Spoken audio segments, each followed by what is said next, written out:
আমরা আজকে একটা স্পেশাল পিসি বিল করতেছি। স্পেশাল সেই অর্থে কারণ হচ্ছে এটা আমাদের এই কাস্টমারটা আসলে পাবনা থেকে আমাদেরকে এই অর্ডারটা কনফার্ম করছে এবং আমাদেরকে একটা দিন সময় দিছে যে ভাই আপনারা পিসিটা বিল করে একটা বিল ভিডিও তৈরি করতে পারেন, অনুমতি দিছে।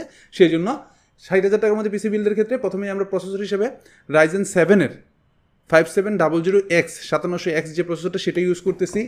এটার সাথে পেয়ার আপ করার জন্য আমার কাছে বেশ কিছু অপশন ছিল।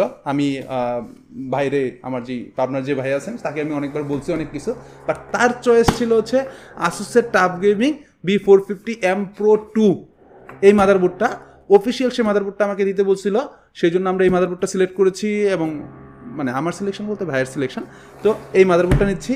এটার সাথে র্যাম হিসেবে আমি যেহেতু এটা ব্ল্যাক বিল্ড যাচ্ছে ফুললি, OCPC-র 8GB সহ 2টা স্টিক ইউজ করতেছি 3200 MHz-এর। NVMe হিসেবে কিংসপেকের 512GB NVMe ইউজ করতেছি Gen 3-এর এবং